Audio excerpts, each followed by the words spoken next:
The Lord be with you. And with your spirit. A reading from the Holy Gospel according to Luke. Glory to you.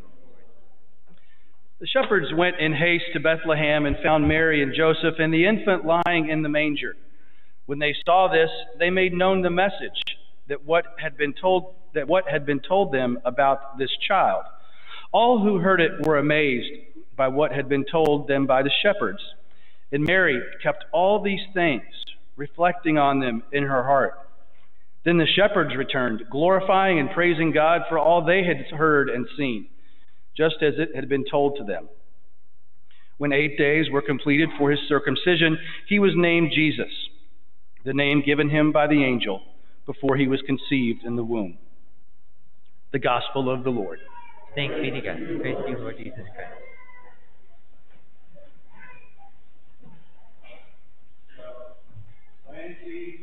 One. Finally, right? I don't know about you guys, but I am just plumb wore out of 2020.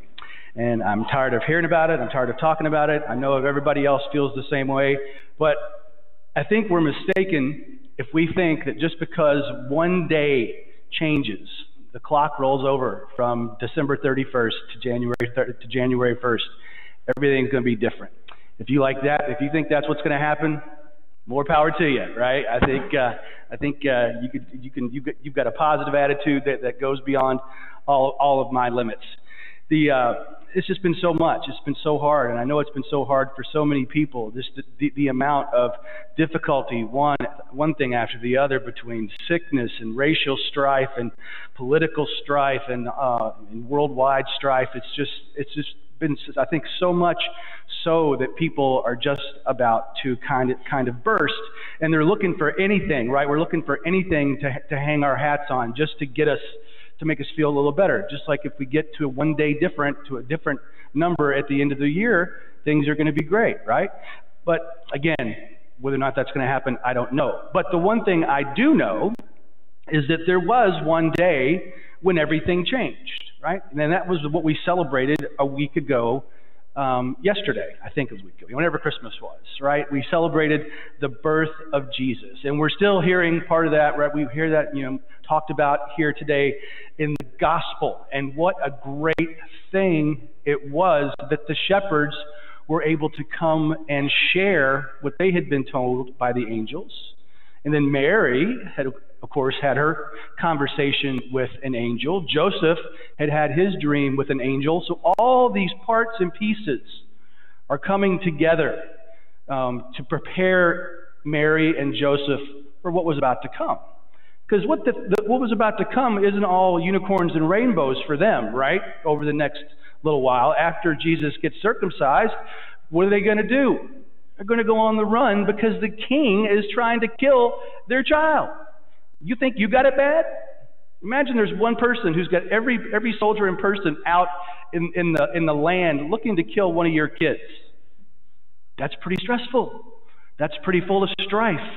But what does Mary know, right? What does she know? She's been told these things, and what does she hold? What does she do with it?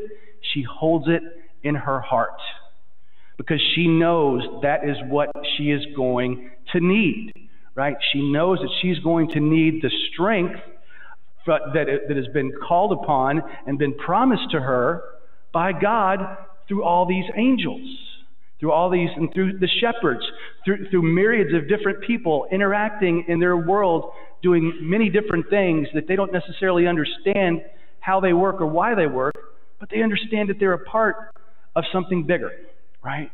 Think about over the past week, we've heard about, when we heard about we heard the genealogy, the readings with all the Ahaz, the Zadoks, the Tamars, the Aminadabs, and the Eleazars, and the Zerubbabels, and Shealtiels, all those. It just seems like it just goes on and on and on forever. But that's so we understand that all these people, 14 different generations, and 14 generations played a part in salvation history. Not all of it was easy. Most of it was probably difficult. Did they understand what was happening in their lives at the time? I would venture to say absolutely not. but they participated. They were part of the grand plan. They understand, that we see how big salvation history is. From the time when Adam and Eve sinned in the Garden of Eden to the birth of Jesus, right? And to the Immaculate Conception of Our Lady. To all these things had to happen so they could fix what was broken back here in the Garden of Eden. And my friends, we are all part of salvation history. It's still unfolding, and we're only right here in the middle of it. 1 year that seems so long and it seems so painful is nothing in compare to what salvation history is. And then if we get it right, what eternal life will be way on after that. And we have to be like Mary. We also have to be like the shepherds. We have to hold that thought in our hearts. We have to try and understand and hold that part that explains to us why we're here, what we're supposed to do, and that's Jesus. That's why we're here. That's what we hold in our hearts. That's what we take into our body. And then also we look at the shepherds. Their job was to rejoice, right? Sometimes our job is to be quiet and meditative and solemn, and to think about and to be not to be overly out of control. But then sometimes our job and our position and what we were called to do in the world is to rejoice. And this is a season of both those, both reflection and rejoicing. So as we go into this, we traverse into this next year, the time of year when who knows what can happen, but we know what has happened. Jesus is with us. God is with us. And it's through the great gift of Mary, the Mother of God, of her Son, that we have the hope of eternal life.